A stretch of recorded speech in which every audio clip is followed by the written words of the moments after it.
Greetings, dear chess fans and experts. This is FIDE Master Max Omariev with you, and I'm excited to bring you the review of the most anticipated event of this year in the world of chess, the World Championship match between Jan Nepomniachtchi and Ding Liren.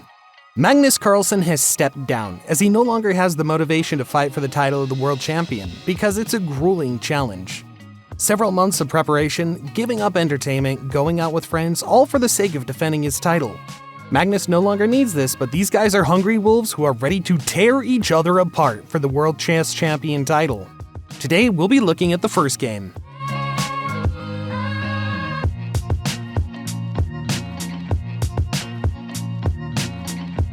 The opening ceremony left a mixed impression. The sound quality was poor, and overall it felt like the match was not advertised enough and received little attention from the media.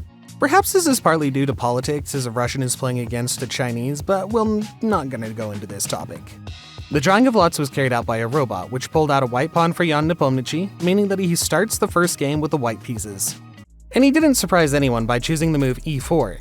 Ding, in return, did not present any surprises on his first move either, playing e5, and here we have the Ruy Lopez opening.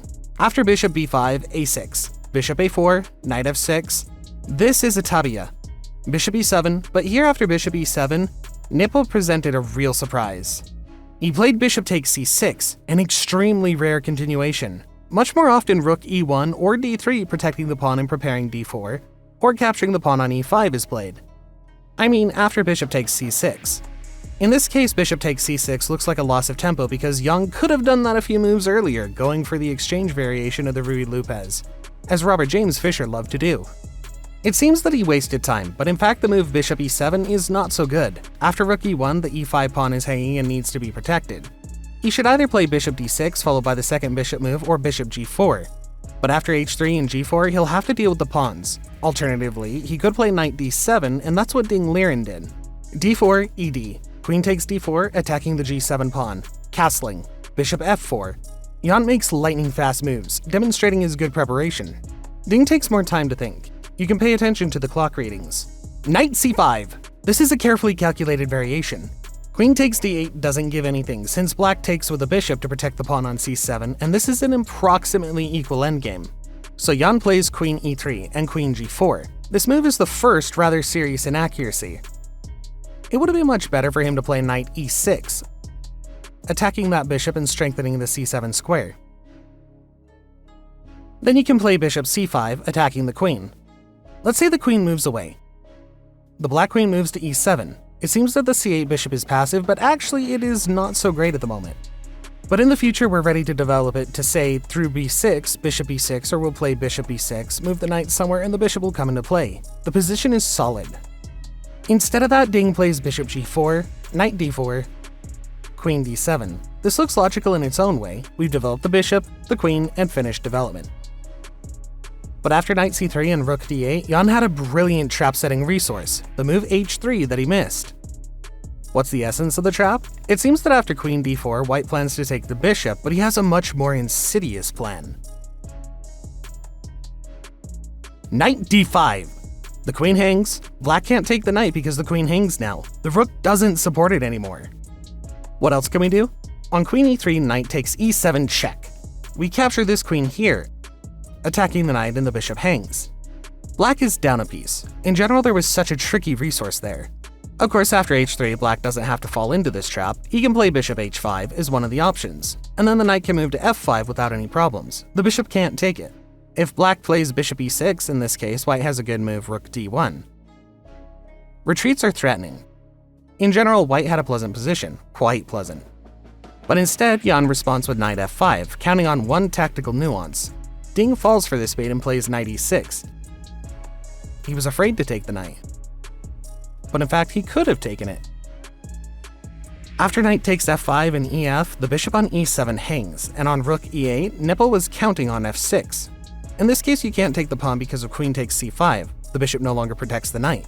And in the case of gf, queen g3 check. This is, first of all, an attack, and secondly, we're defending the pawn on c7.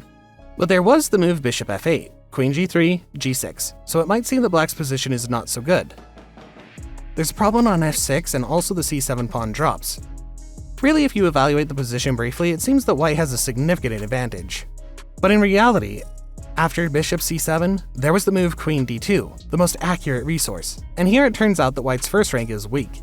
He needs to play passively, go for something like rook f1 or rook c1. And here black already has counterplay. We can play bishop d6, exchange the bishops, and the pawn on f6 will eventually drop. And if white plays carelessly here, for example, rook d1, he can even lose. Queen takes d1. Exchange and mate on the first rank. So black could have taken this knight, but Liren plays knight e6 instead. Knight takes e7 check, and bishop g3. So here we have a position with opposite colored bishops. But white has a better pawn structure because they have 4 pawns versus 3 on the king side, while black has doubled pawns on the queen side. Basically this pawn holding these 2 pawns.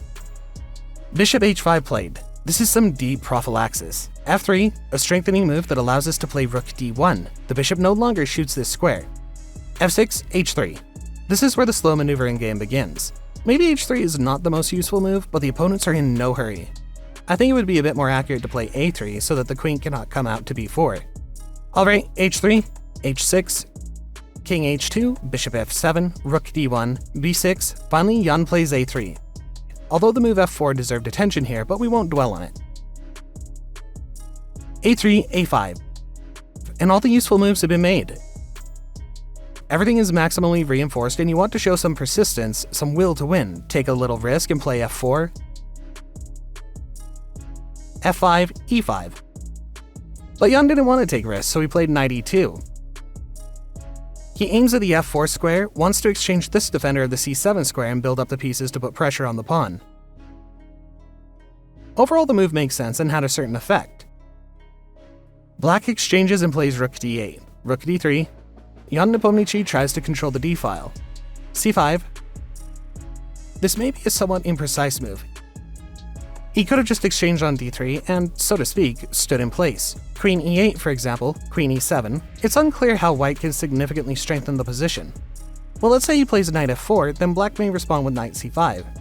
Instead he plays c5. It's not a bad move. Queen d2, and here's where the Chinese player messes things up. c6. This move seriously weakens the structure. It would have been easier to bring the king to the center, play king f8 and e8. But after move c6, the hunt for these pawns begins. Exchange! Queen to f4, aiming at b8. Here's an interesting moment of how Nepo reacted to the move queen f4. He looked straight into Liren's eyes, sort of saying, dude, you got yourself into trouble. At this point, Jan believed in his victory. b5. He should move the pawns out of the white queen's aim. Queen b8, king h7, and then something happened to Jan Nepomniachtchi. He thought for a very long time and was afraid to go for the option of winning a pawn. He did not play bishop c7. The a5 pawn hangs. Although it must be admitted that black had some counterplay after knight e6, the knight hangs as well. After knight e6, we take on a5. On queen d7, some invasion of d1 is looming. It's not so easy to prevent it. But there was a move knight f4 on the other hand. For example, queen d1 exchange. White could even play bishop c3, and on queen takes c2, queen c7. The pawn is attacked, bishop takes f6 threatens. 2 pawns hang, but white has an advantage. Instead of that, Nepo plays bishop d6. It seems that he's also winning a pawn, but here he was afraid to take it because after bishop c5 there could be a real invasion on d2 and some counterplay is looming. White can play knight d4 to protect the pawn, to which black would respond knight e6. After the exchange, the pawn still hangs. The position here is not an easy one for playing to win. That's why Jan plays knight g3, thinking that the pawn won't go anywhere and he can strengthen his position in the meantime. Knight e6 follows, the pawn is safe. f4. Here would have been more precise to play c3 to keep the knight away. After f4, Liren plays h5, and gradually the advantage starts to disappear. c3, a prophylactic move against knight d4, and Ding responds with c4. He wants to move the pawn to h4 somewhere. Overall, it was quite possible. For instance, he could play f5. Here black counted on playing h4 immediately. We can move the knight away, for example to h1, so that we can play f2 on knight g5 to protect the pawn. Although honestly speaking, there's no particular advantage here.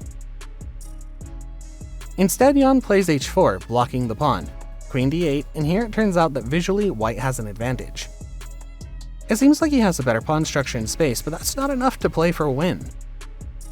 Here is also this accurate move queen b7. It's a bad take on d6 because the queen takes f7 and knight f5 mate threatens. The pawn will hang, the queen, everything. The pawn can't be taken with the queen because the knight hangs. So Ding wisely plays bishop e8. Knight f5, and it seems like checkmate is around the corner, but no, queen d7, queen d8, a queen trade. Exchange. Well, to be honest, they played for another hour, but it didn't really have any effect, and in this position, the opponents agreed to a draw. It's also interesting how differently the opponents looked in the rest area. Jan was relaxed while Ding was wrapped up in a hoodie, apparently feeling unwell, and after the game he admitted that he was struggling with immense pressure. He said, "I'm not happy. I feel a bit depressed. During the first part of the game, before the middle game, I didn't think about chess so much. My mind was very strange. Many memories, feelings too. Strange things happened. I feel a bit like there was something wrong with my mind. Maybe it was the pressure of the tournament, of the match." In general, as we can see, Ding really has a day to work through. And what can be said about the results of the first game? It's evident that Ding is very nervous, afraid of every rustle, and Jan is playing with a great reserve of strength and is also nervous, afraid to take risks, afraid to take decisive steps. To become a champion, sometimes hooligan actions are necessary to win. Thanks for tuning in.